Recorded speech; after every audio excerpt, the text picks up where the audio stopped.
please take their Rubenstein. seats? Okay, thank you. So the Economic Club of Washington is honored to have the 46th President of the United States as our special guest today. All of you probably know his background, but just briefly, for somebody that might have been under a rock for a while, let me just tell you a little bit about the President, our special guest. He was elected to the United States Senate in 1972 at the age of 29. You have to be 30 to be a senator, but he was sworn in after he turned 30 years old, and then served the United States Senate for 36 years. And he rose up to be the chairman of the Senate Judiciary Committee and then later the Senate Foreign Relations Committee. And then when Barack Obama was selecting a vice president, he asked Joe Biden to serve as his vice president. He served 2 terms as vice president. And then in 2020, he ran for president of the United States and was elected, defeating the incumbent president. And I've known Joe Biden for a long time, and I would say first came to know him when he was the first senator, sitting senator, to endorse my then boss, Jimmy Carter, for President of the United States. Carter was running for president in 1976, and his first Senate endorsement was from Joe Biden. And they retained a close relationship, and I've retained a close friendship with him for a number of years. I'm honored to call him a friend, and it's my great honor to introduce now the 46th President of the United States, Joe Biden.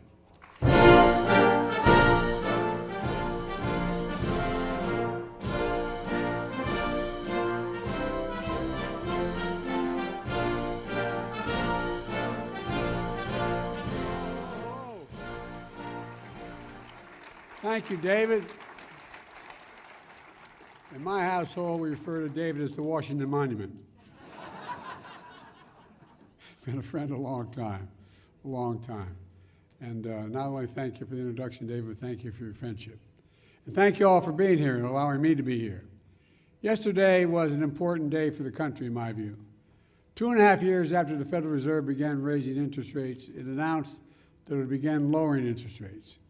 I think it's good news for consumers, and it means the cost of buying a home, a car, and so much more will be going down. And it's good news, in my view, for the overall economy, because lower borrowing costs will support economic growth.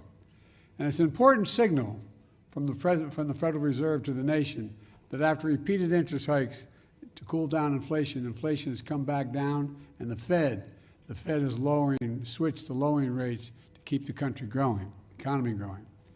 At its peak, as you all know, inflation was 9.1% in the United States. Today, it is much closer to 2%. It doesn't mean our work is done. Far from it. Far from it. No one should confuse why I'm here. I'm not here to take a victory lap. I'm not here to say a job well done. I'm not here to say we don't have a hell of a lot more work to do. We do have more work to do. But what I am here to speak about is how far we come, how we got here, and most importantly, the foundation that I believe built for a more prosperous and equitable future in America. So let's be clear. The Fed lowering interest rates isn't a declaration of victory. It's a declaration of progress. It's a signal we've entered a new phase of our economy and our recovery. You know, I believe the importance for the country to recognize this progress because if we don't, the progress we made will remain locked in the fear of negative mindset that dominated our economic outlook since the pandemic began. Instead of seeing the immense opportunities in front of us right now, this is a moment, in my view, for business to feel greater confidence, to invest higher, and to expand. It's a moment for individuals to feel greater confidence buying a home, a new car, starting a family, starting a new business. We're creating jobs. Employment remains very low. Small business creation is at its historic highs. The economy is growing. The main challenge we've had has been a painful one, but it's been the pandemic and the inflation it created, causing enormous pain and hardship for families all across America. It's not true just for us, but for every major economy in the world. But now inflation is coming down in the United States. The fact is, it's come down faster and lower than almost any other world's advanced economies. So now instead of looking at interest rates increases, interest rates are going to be coming down, and they're expected to go down further. And that's a good place for us to be. Now,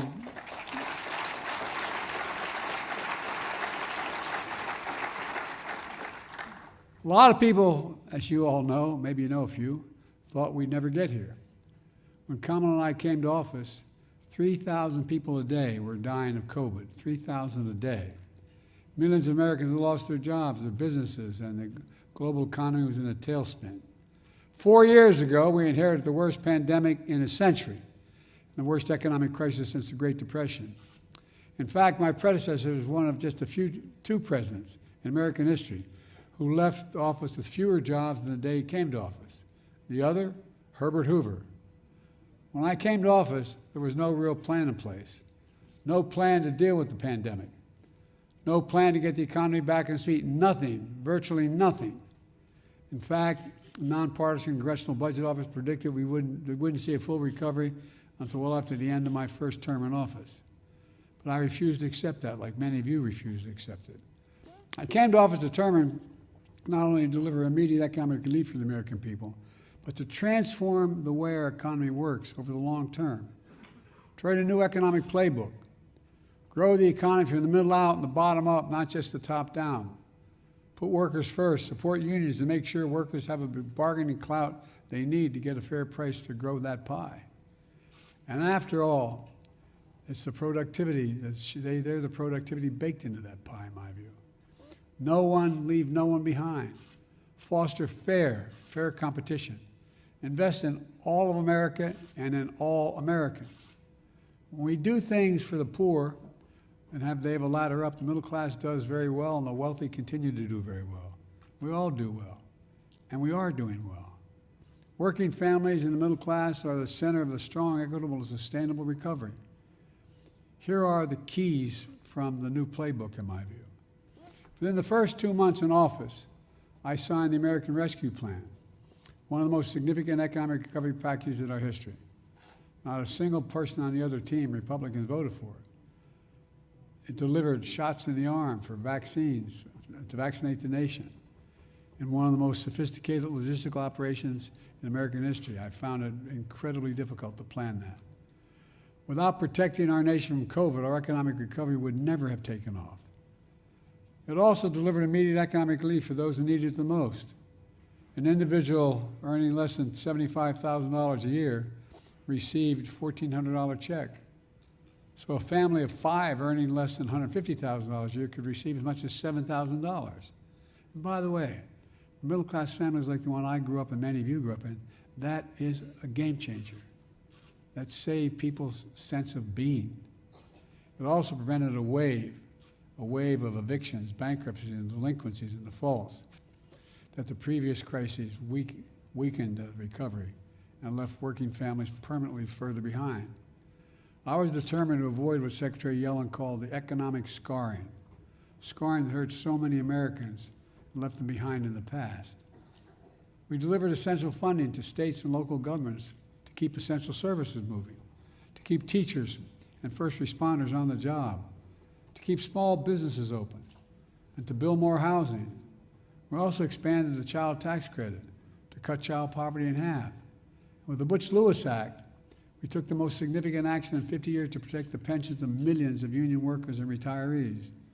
Before we acted, workers faced cuts to their pensions. Now we're restoring the full amount of their pensions, including for workers who previously saw cuts. And there's so much more. But we also know the pandemic led to a surge in inflation all across America and the world, and the country, I should say. And the economy shut down and then opened back up in an unprecedented manner. Shipping had stalled. Factories shut down. Inflation grew worse after Putin invaded Ukraine, which sent food prices skyrocketing, energy prices soaring around the world. So we immediately brought together business and labor to fix the problem of broken supply chains and unclog our ports, trucking networks, and shipping lines. Remember those massive cargo ships stuck outside the port of Los Angeles, delaying deliveries and driving up prices during the holiday season? Remember that? We remember the shortage of baby formula and the crisis that caused? Well, we got supply chains back to normal. When we did that, inflation began to ease. Doesn't solve, but ease. I also rallied our allies to stand against Putin's aggression. In the beginning, there wasn't a whole lot of support for that. I warned them all. I got clearance from the intelligence community to let them know when he was going to invade. They didn't believe it was going to happen. But he invaded exactly when I said he was. Led the world to realize that we're in real problem. And releasing oil reserve to stabilize global markets. By the way, our gas prices are now down to $3.22, lower than before the invasion.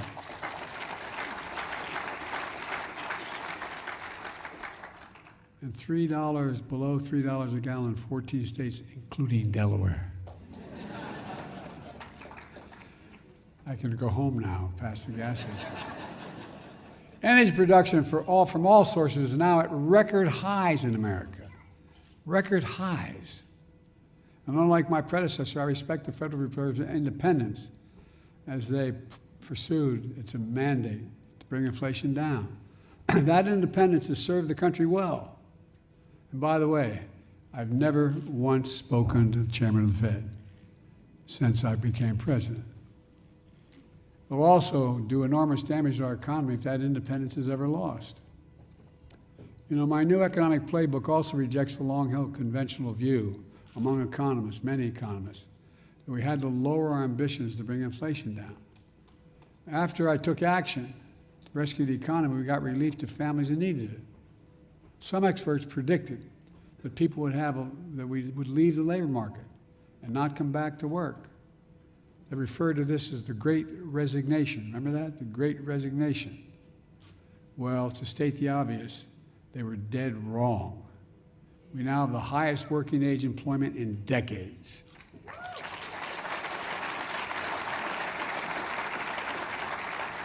Other critics said it would take the loss of millions of American jobs and a decline in real wages, and yes, the recession, to get inflation back down. Possible, but I refuse to accept that. I believe, sometimes over the amazement of my staff, that we should seize the moment to finally invest in all of America, and all Americans, for decades to come. We did just that with what I call our Investing in America agenda. How can we have the strongest economy in the world without the most advanced infrastructure in the world? How can that be?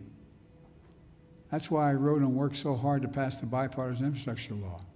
Most significant law in generations, modernize our roads, bridges, ports, airports, trains, buses, removing every lead pipe from schools and homes so every child could drink clean water, providing affordable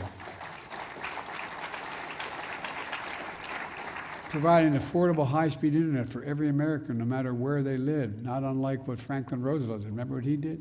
You don't remember, you weren't around, nor, by the way, I wouldn't. I'm old, but I wasn't there either. But he decided that rural America had to have access to electricity. The internet is as critical as electricity was during his period. I remember saying that to my younger staff, and they looked at me, well, what are you talking about? But look, we're growing our economy. Got more to do. We're improving our quality of life. We're literally building a better America because of all of you. In fact, Buy American has been the law of the land since the 1930s. And I have to admit to you, Congressman Carper, my buddy, I didn't realize that when they wrote the law in 33 about unions organizing, they also had a provision in there. Any money, it says any money the president is sent from the Congress to invest in an investment in America should use American workers and use American products. Past administrations, including my predecessor, failed to buy American. Not anymore. Kamala and I are making sure the federal projects building American roads, bridges, highways, and so much more beyond that, like aircraft carriers and tanks, they'll be made with American products, built by American workers, creating good paying American jobs. How can we be the strongest nation in the world without leading the world in science and technology? I mean, think about it. We walked away for a long while investing in science and technology as a government. During the pandemic, American people learned about supply chains. You know, I remember going home saying, the supply chain, and my family, the supply chain? What the hell's a supply chain? No, but I'm serious, think about it. It became common knowledge what we're talking about to the average American. And the shortage of semiconductors, those little tiny computer chips, smaller than the tip of your finger, that power everyday lives, from smartphones to automobiles to dishwashers to advanced weapon systems and so much more. Think about it, it takes over 3,000 chips to build an automobile. Remember the crisis when you didn't have access to them in the automobile industry? And by the way, we invented those chips here in America. And we still design the most sophisticated chips in the world. But over time, my predecessors thought it was better to manufacture those chips overseas because labor was cheaper. That's why they went overseas. The result? When the pandemic shut down those chip factories overseas, the price of everything went up because we didn't have enough chips here in America. We learned the hard way that one of the best ways to strengthen our supply chain is to make sure the supply chain starts in America. Starts in America. And by the way, if I could hold in the back there, that's why I have great relations with our European friends. But this is one where they go, whoa. That's why I literally wrote and signed the Chips and Science Act to bring manufacturing back home and so much more. As a result, private companies from around the world are now investing tens of billions of dollars to build new chip factories right here in America, New York, Ohio, Arizona, all across the country. You know, it takes time to build these factories, but the number of construction workers is way up and they're making good salaries. Already creating tens of thousands of jobs in construction facilities. But the American public's going, well, where's all this going, Biden? Because they expected this to happen overnight. You got to build the factories first. When these factories are finally built, we'll have tens of thousands of jobs running those factories, so-called fabs. As you all know, this is one audience I want to explain to. These fabs are bigger than football fields. Creating jobs that are going to pay over $100,000 a year, and you don't need a college degree.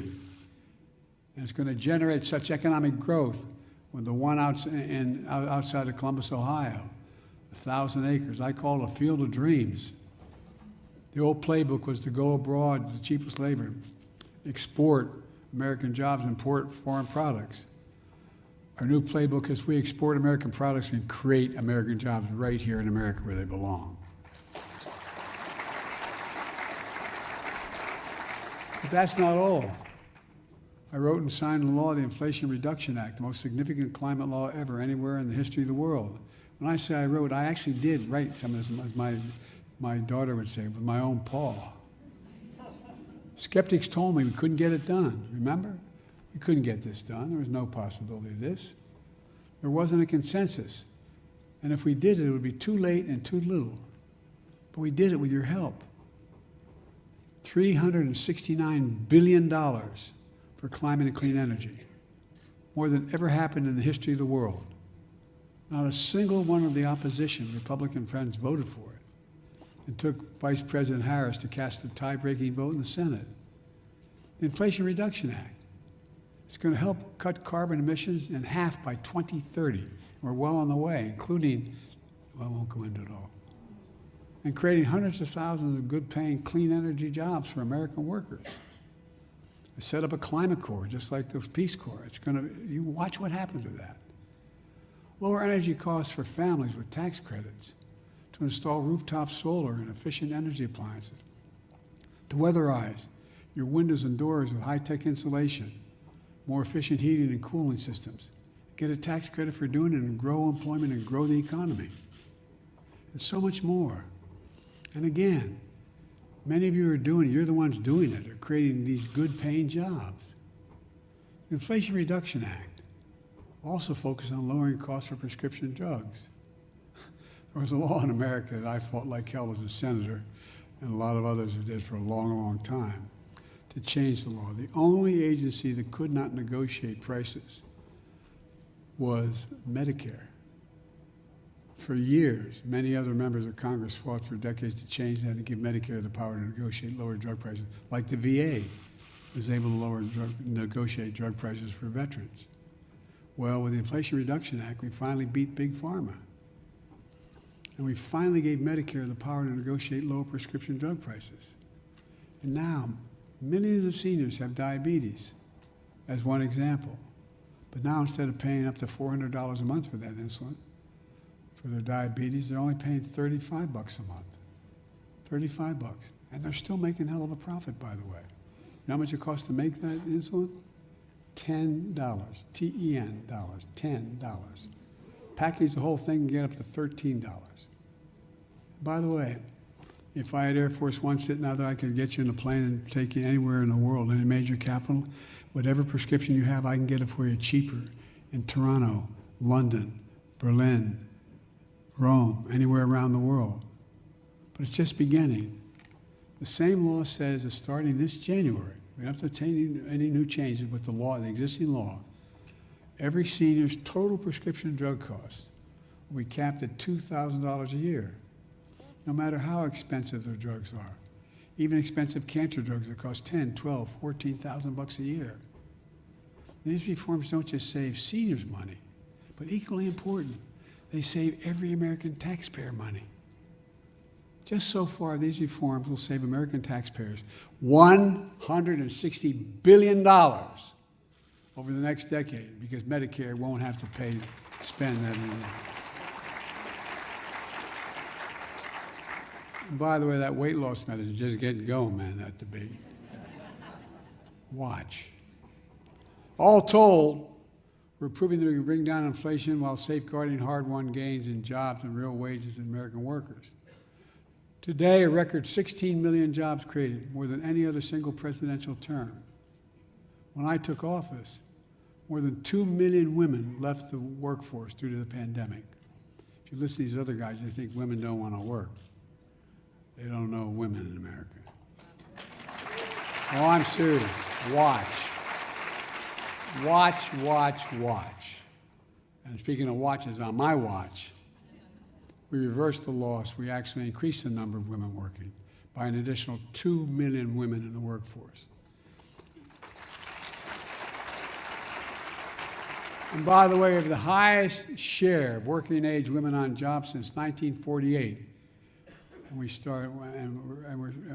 we started to keep track that back then.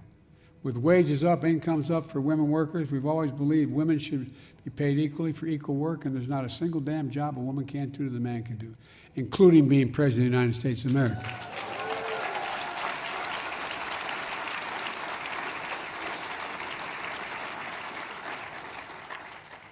You all think I'm kidding. My younger sister used to be 3 years younger than me. She's now 20 years younger. Went to the same university, took the same courses. She graduated with honors. I graduated. She's the one who should be. Anyway, 19 million people have applied to start new businesses. That's a record. And here's the thing about those new businesses. Every application to start a new business is an act of hope. It's an act of optimism, hope.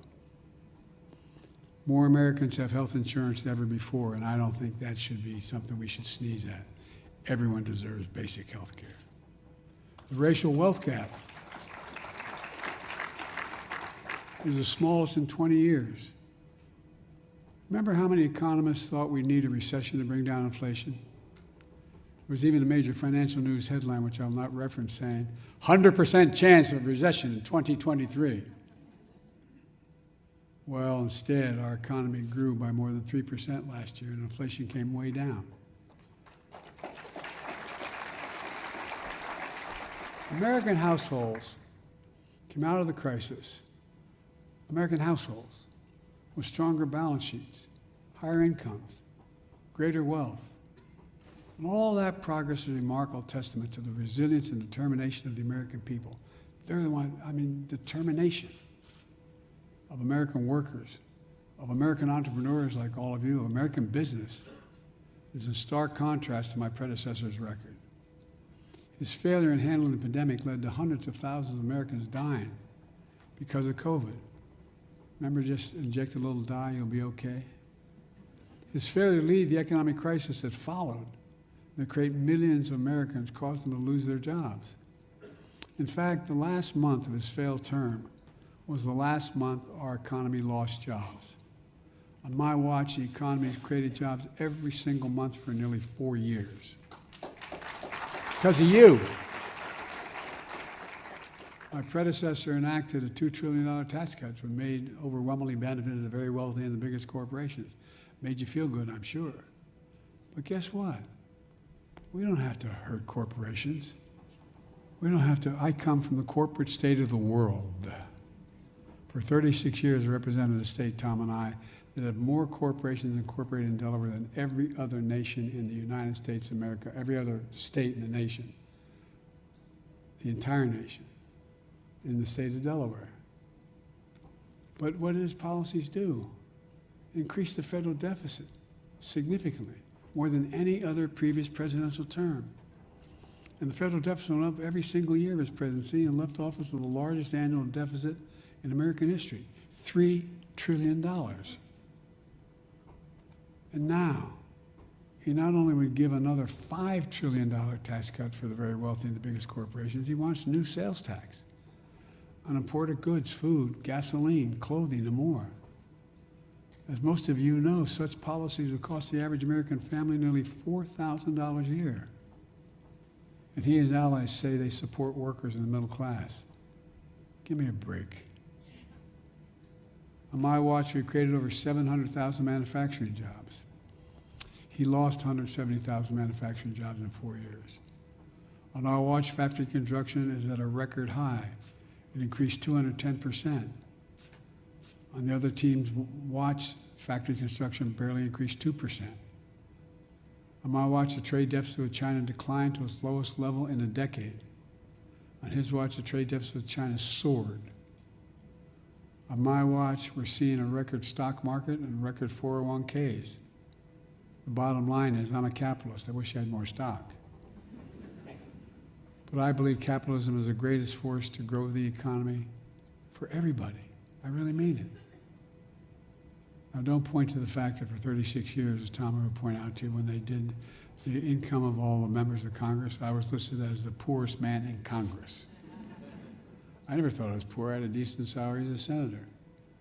But we face a fundamental choice.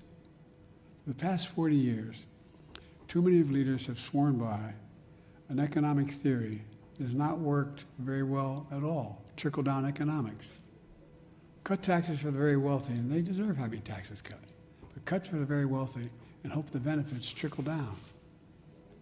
Well, guess what? Not a whole lot trickled down to my dad's kitchen table. It's clear, especially under my predecessor, that trickle-down economics failed. And he's promising again trickle-down economics. But it will fail again. In fact, President Clinton pointed out that since the end of the Cold War in '89, America has created about 51 million jobs. Of those 51 million jobs in that period, the economy under Democratic presidents created 50 million, in fact, 50 million of those. And the economy under Republican presidents created 1 million of those new jobs. Folks, I've laid out a better choice, in my view, to grow the economy, from the middle out and the bottom up. I promised to be president of all Americans, whether they voted for me or not. And I kept that promise, making a lot of Democrats very angry because studies show that I signed the laws I signed actually delivered more benefits to red states than the blue states. That's a fact. More went to Republican states than the Democratic states. It may not have been good politics, but I believe it's good for the country. And I kept my promise. Today, we're better positioned than any nation in the world to truly win the economic competition of the 21st century, in my view. There's so much more we can do. We're going to continue bringing down prices for families by building more affordable housing, making child care more affordable. And by the way, you make it more affordable, it increases economic growth. Growth. By continuing to lower health care costs as well. We're continuing fighting to make sure everyone pays their fair share of taxes. And by the way, I hope some of you out there are billionaires. But paying 8.2% ain't quite enough. If you just paid 25%, it would generate enough income, $500 billion over the next 10 years. We could cut the deficit, be paying 25%, wouldn't it? In the high, anyway, I don't get going. My stuff. But my point is, that includes a story. They extended the child care tax credit to cut child poverty in half. We're determined to lower prescription drug costs, not just for seniors, but for everyone. Helping the federal budget and household budgets, and so much more. I'm sorry to go on so long. Let me close with this. Early in my term, I traveled to the skepticism of some of my own team and many of the Democrats to South Korea to meet with President Xi and President Hu in South Korea and the CEO of Samsung. They were manufacturing a significant portion of the chips in the world. I sat with them and encouraged both of them to invest in America. And they agreed. What surprised me when I asked the CEO of Samsung why he was prepared to invest billions of dollars to build chip factories in the United States, they mentioned two reasons. Because of our workforce, which I know we have the best workers in the world, and second, they said we have the safest, most secure nation in the world in which to invest. And now, as I stand here in front of some of the most significant business leaders, successful business leaders in the country, we also know we have the best research universities in the world, the best in the world. We have the most dynamic capitalist system in the world. And here's what we can't take for granted. We have stability because we have a rule of law. Our democracy is unparalleled. I know I talk a lot about democracy for the first time around, but it's really under stress, for real. We can never lose the democratic principles. American business or economic dynamism can't succeed, in my view, without stability and security that makes us the envy of the world, and we are. 4 years ago, we've gone from a historic crisis to greater progress than any of us thought possible. We did it with a new playbook based on one of the most oldest truths of our nation. Believe in America. Invest in America. That's the truth. Give the American people half a chance. They have never, ever, ever, ever, ever let the country down. Give them a full chance and watch them lift us up to endless possibilities. That's what I see in this room. Incredible, I really mean this, and I'm not trying to be solicitous. Incredible business leaders, innovators, who embody that sense of possibilities. I spent more time with Xi Jinping than any world leader has. Over 90 hours with him alone. Traveled 17,000 miles in the United States and China. We were in the Tibetan Plateau, and he looked at me and said, "Can you define America for me?" By the way, I gave all my notes in, so they have this. And I said, "Yeah, I can define America in one word, and I mean this from the bottom of my heart. I mean this from the bottom of my heart. Possibilities. We're a nation of possibilities. We think big. We believe big. We sometimes fail, but we think big. I'm never more optimistic about America's future. Just as remember who the hell we are and how far we've come together. We're the United States of America. And there's nothing, virtually nothing, we cannot do when we act together. So keep it up, folks. We need you badly. God bless you all, and may God protect our troops. Thank you.